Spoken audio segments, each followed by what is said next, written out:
দিবাগত রাত 1:50 সচিবালয়ের 7 নম্বর ভবনে আগুন লাগে।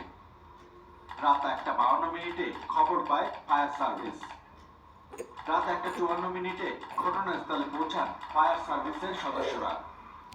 রাত 2টার দিকে আগুন নেভানোর কাজ করার সময় ফায়ার ফাইটার সোহানুজ্জামান নয়ন ট্রাক চাপায় নিহত হন। শুরুতে ফায়ার সার্ভিসের 8টি ইউনিট কাজ করে। সবশেষ ফায়ার সার্ভিসের 19টি ইউনিট আগুন নিয়ন্ত্রণে আনে। আগুন নেভাতে কাজ করেন 211 জন ফায়ার ফাইটার। বৃহস্পতিবার সকাল 7:30টায় ফায়ার সার্ভিসের মহাপরিচালক সাংবাদিকদের সাথে কথা বলেন। সকাল 8:05 আগুন নিয়ন্ত্রণে আসে। সকাল 9:30টায় সচিবালয় পরিদর্শন করেন স্বরাষ্ট্র উপদেষ্টা। সকাল 10:30 পর্যন্ত সচিবালয় প্রবেশে কড়াকড়ি ছিল। একই সময়ে সচিবালয়ে যান উপদেষ্টা পরিষদের সদস্যরা।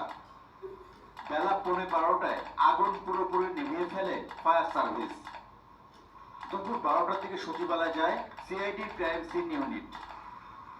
একই সময়ে কর্মকর্তা কর্মচারীরা সচিবালয় ছাড়েন।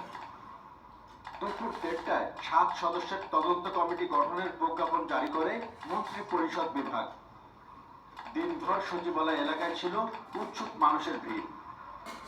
বিকেলের পর থেকে সচিবালয় ঘিরে নিরাপত্তা জোরদার করা হয়।